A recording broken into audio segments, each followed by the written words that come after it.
building. No, I like it. I gotta have some presence, Nick. I mean, you popped your suit. Yeah. Looked right in the camera. Chris Canty in the building. I don't know why. Y'all did everything but the finger guns, man. I liked it. This dude don't know nothing about swag, man. Welcome. I'm just saying, you look good, you play good, don't you see?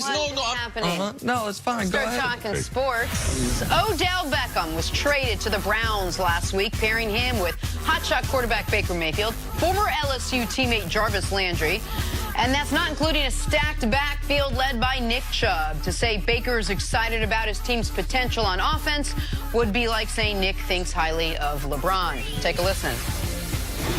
An exciting time in Cleveland, absolutely. I mean, you know, the fans there, after having a decent year, nothing that we were too happy about, were unbelievably satisfied, but now I can't even imagine. I haven't been back yet, so it's going to be really exciting when we go back.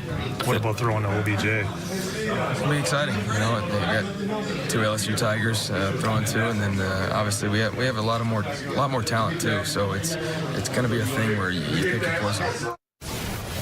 All right, Chris, what does this mean for defenses out there to have to stop these guys? How difficult will it be to defend the Browns' offense with Odell as part of it? Well, I think potentially it could be one of the best offenses in the National Football League. If you're asking me to qualify that, I think they can be a top 5 scoring offense. If you look at the Indianapolis Colts, they were 5th in points scored at 27 a game.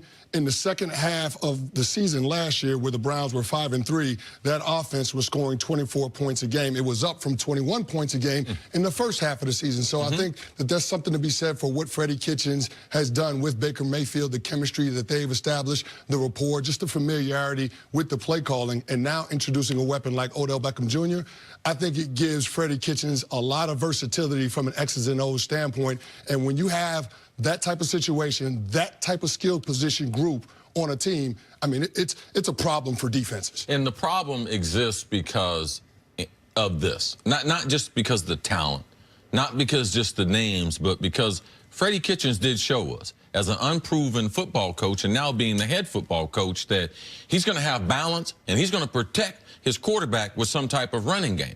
That was one of the biggest differences between what they went with from Hugh to Kitchens, was they started running the football. And when you have the running the football, their offensive line, which was young, they start developing some confidence. And then when you can run it, what you do is play action. And Odell Beckham has not been able to utilize that because only for a half a year did he have a real legitimate running threat with the New York Football Giants. Eli, inconsistent as a thrower since Odell has been there. We've known that. Odell is really special at the underneath, especially the really quick routes and everything as far as get the ball in his hand and have him do something. So you add all these different variables as far as how I can attack the defense. Not only do I have not Nick Chubb in his rookie season, I got him in year number 2 where he knows he's a legitimate running back. You got an offensive line. I'm not trying to build confidence in. They already have an extreme amount of confidence. And then when teams start to get tired, I'm going to get Kareem Hunt coming off that 8-game suspension.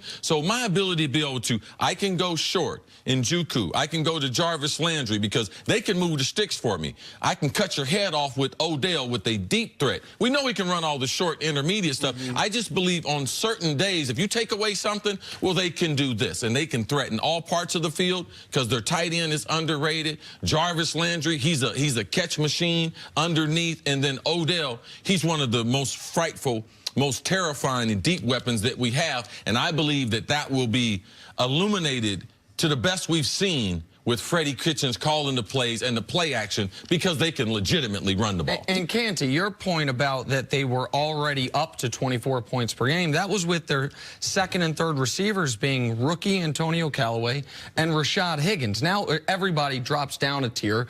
Jarvis Landry, who almost got 1,000 yards last year, is going to be seeing so much more favorable coverage than he saw last season. And it's with Baker having last year under his belt. And Baker was 2 guys last season, pre and post Hugh. We can show it to you. Pre-Hugh, the people were excited about Baker, but the numbers weren't great. It was, he had moments. Post-Hugh, that's the right-hand column. The moments were games where he was one of the 5 highest-rated passers in football the second half of the season. His yards per attempt was top 2 in the NFL the second half of the season. So even if they hadn't added Odell, just by adding Kareem Hunt for the second half of the year and the adjustment or maturation of the young guys Chris talking about, I would have expected the Browns offense to take a big jump this year because of Baker and the young players. You add arguably the most talented receiver in football to that, and I totally agree with you. Top 5 offense should be their statistical goal for that side of the football. Yeah, it should be a goal, but I think a lot of times when you look at around the league, when you look at the top offenses, and that being, you know, Kansas City, we know the Rams, we can throw in a couple more with the Saints. But when you start looking at the top 5 offenses this season, I want you to look at who's going to have the best defense. And I believe the Cleveland Browns going to be in that conversation. So not only do they have that collection, and I know the question is offensively how you defend them, but they got a defense and get after the passer. They got a defense create some turnovers. So they're an offense that it's better than the Rams offense. It's better than Kansas City's offense because how it's going to be supported, Canty, by that defense. Canty, you have all this talent on your team. Are you at any disadvantage because you have such a young head coach who doesn't have the experience to deal with all that talent and make sure you get the best of it on the field? No, there's going to be a little bit of learning curve for Freddie Kitchens because this is his first time being in this role full time. So, you know, every coach goes through that process of being able to learn and just figuring out what his style is going to be. But in terms of what we saw in the second half of this season for the Cleveland Browns last year, I think this is a confident group. And I'm not just talking about the guys in the locker room, but I'm talking about the coaching staff and the people in the front office. And they have reason to be confident. They were 5-3 in the second half, and the 3 losses that they have were to all playoff teams. So, I mean, I think that's a big thing. And, CC, you hit the nail on the head when talking about how good this offense can be.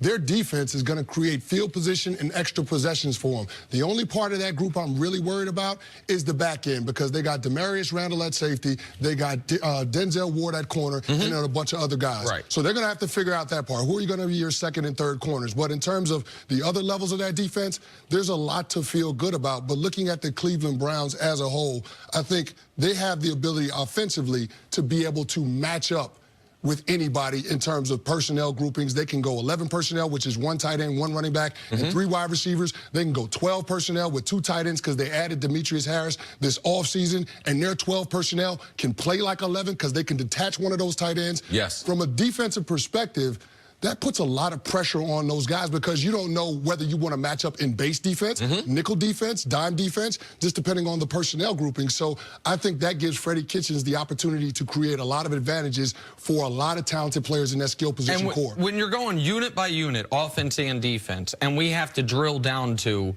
I don't like half of their secondary, you know what that reminds me of? When you were talking about the Rams before last year. It's like we like this, we like this, we like that. Their linebacking core, I think, has some question marks, right? Like that. When you have that complete of a team, I'm agreeing with you, Canty. Like when you are, to me, we know they have pass rushers.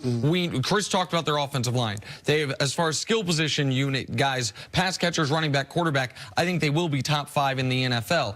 That if you have to go to that, I don't want to say it's that small of a detail, but that drill it down that far, that's a team that should be positioned to win their division. That should be a favorite to make the playoffs, as Vegas has the Browns, and I think as we have the Browns. Well, and here's the one thing I'll say about that Browns offense, and we continue to talk about it, all the different pieces that they have.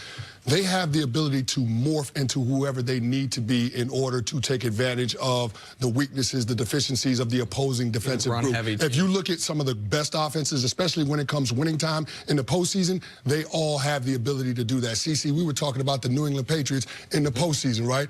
Where everybody's going 11 personnel. They decided they were going to play big boy football and jump into 21 personnel, 2 running backs, and 1 tight end. And look at how much success they had against the Chargers and the Kansas City Chiefs. If you're going to be successful, if you're going to have an explosive offense, you have to be able to change week to week based on the matchups that you have. Yeah, I'm glad you mentioned New England. You also mentioned the tough period in the season when you won your Super Bowl ring, because what is Freddie Kitchens? You had a good question. Freddie Kitchens' youth.